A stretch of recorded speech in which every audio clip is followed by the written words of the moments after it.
Andrew Tate. Andrew Tate. Andrew Tate. Andrew Tate. Andrew Tate. Andrew Tate. Andrew Tate. Andrew Tate. Andrew Tate. So Andrew Tate.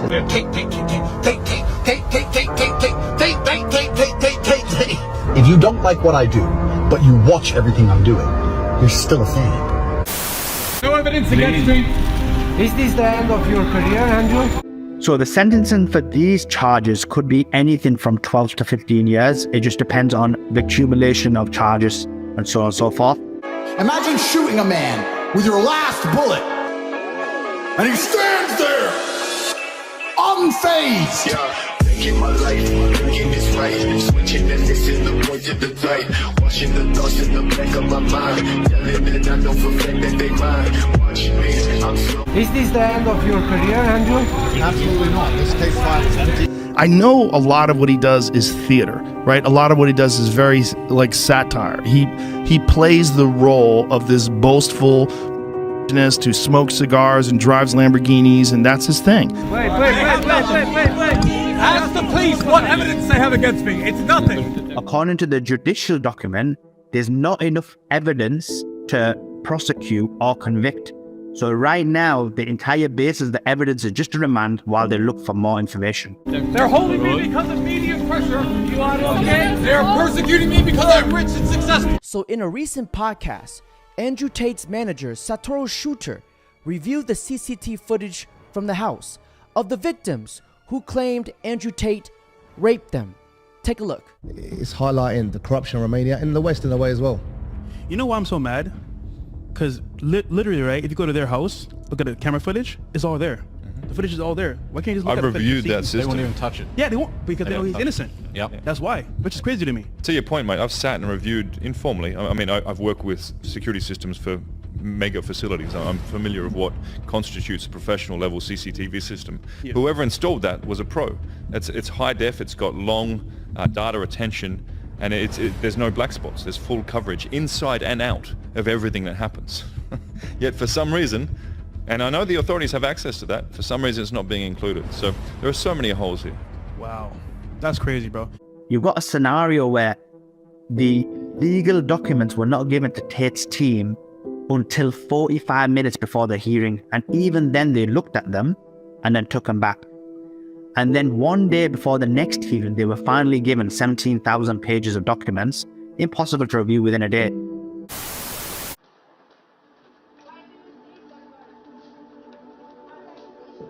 The controversial social media influencer Andrew Tate has been arrested in Romania on suspicion of human trafficking, rape, and forming an organized crime group. They're being detained for something they've not done without evidence.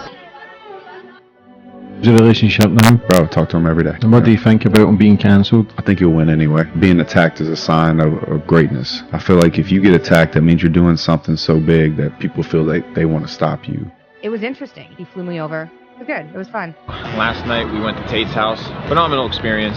Super hospitable, humble guy. Honestly, I was very impressed. Very down to earth. He was a great host. Like, he was asking us, hey, are you guys enjoying the night? So yeah, I honestly had a great experience. He was really polite in person. I didn't expect him to be, like you said, so smiley, very warm. Met in Romania, in Bucharest, through a mutual friend, and we all went out for dinner together. We had a really nice intellectual conversation. He wasn't rude to me, he wasn't inappropriate with me. I liked him a lot. He's smiley, he's friendly, he's got high energy. He's a gentleman. You know, it sucks to see some of your best friends get just completely slandered. I was in Romania hanging out with the Tate brothers. I spent a significant amount of time with them. And what I want to say is, these guys are the furthest thing from criminals. They're the furthest thing from human traffickers. A genuine bond and friendship with him, and people really don't understand that this all happening actually affects me, because it's that's my friend. Moms out there, if you have a son, I bet you have no idea what is happening out there, so you might want to pull up a chair and listen. Our first guest, 24-year-old Ben, says when he was a teen, he had zero self-esteem, never got past the first date, and felt powerless with girls. But he says men like Andrew Tate inspired him to break out of his shell. Men with their mindsets getting in touch with their masculinity, figuring out their goals and what sorts of action steps they can take to make those goals real. Just imagine getting into a fight with this guy and he headbutts you. The United States lawyer that they hired went to the prison to see them, and they refused to let us see them. Just think about that. So first of all, why are they not being allowed access to their legal team? The second thing is this: what are they afraid that she's going to see? And so when a predetermined decisions have been made, it looks like they're going to take them down and convict them no matter what the evidence is. It looks like they're going to take them down and convict them no matter what the evidence is.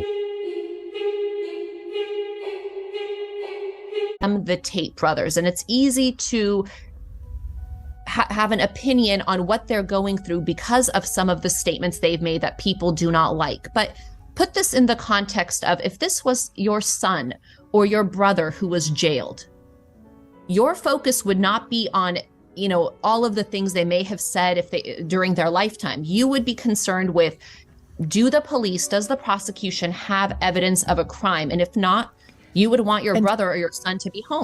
So we're going to find out in the next several days. The existing detention order expires on February 27th.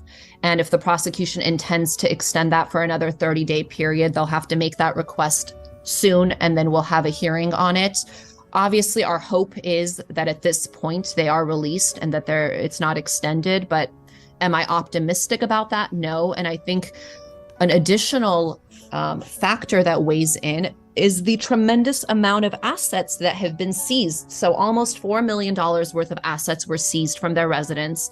And unfortunately, that gives the authorities incentive to search and find evidence of some wrongdoing to be able to forfeit and keep assets of that nature. I think the seizure, let's keep in mind, when the police raided their properties and searched them and seized all these items, they didn't find evidence of crime. You know, they've taken these items in the event that they are able to later on show that they're... Well, they say they're ongoing. They say the investigation is ongoing, and the assets, some of the assets they've taken are part of that investigation. Of course, but this isn't a situation where police seized things that are illegal on their face. They didn't, seize contraband, drugs. A lot of times when there are these raids, things are taken which are evidence of crime. In this case, there was no evidence of crime that was seized. These are assets that they're holding on to in the event that they can later prove that these are proceeds of ill-gotten gains. And again, at this point, there are not charges filed against them. And the fact that they have $4 million in assets, it gives them further incentive to detain them and continue to search for some crime so that they could try to forfeit, those sizable assets. Difficult because I'm not supposed to comment directly on anything that's happening in the proceedings. As of now, they're closed proceedings. But without detail, you're satisfied you have enough evidence to counter that?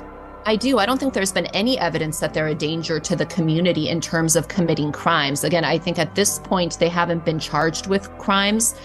And these are two individuals that have absolutely no criminal history. So I think that's a far leap to say that, they have potential ability to influence people.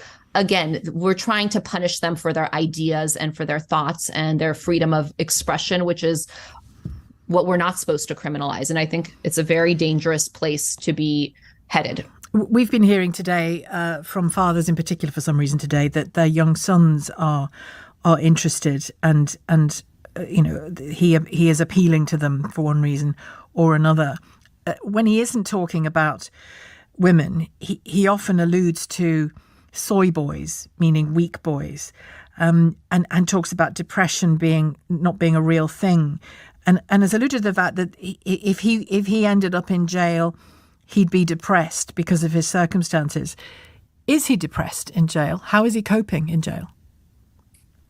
I wouldn't say he's depressed. I think it's very challenging. Obviously, the circumstances, we're approaching 60 days of them unexpectedly being put in custody, and in a case where the evidence is not strong enough that they haven't even been charged as of now. So it's a very challenging situation that they're in, but they're mentally and physically strong. And They are staying motivated. They have a strong faith. And so they're getting through it the best they can. And he has converted, or perhaps both of them converted to Islam, have they? That's my understanding, yes. Inshallah. You do not need to be an Andrew Tate fan. You don't even need to like Andrew Tate. You can even hate him. But you can see that there is injustice and there is corruption. Because in order for me to say that Andrew Tate is guilty, you need to show me the factual evidence. And for months, there has been no evidence.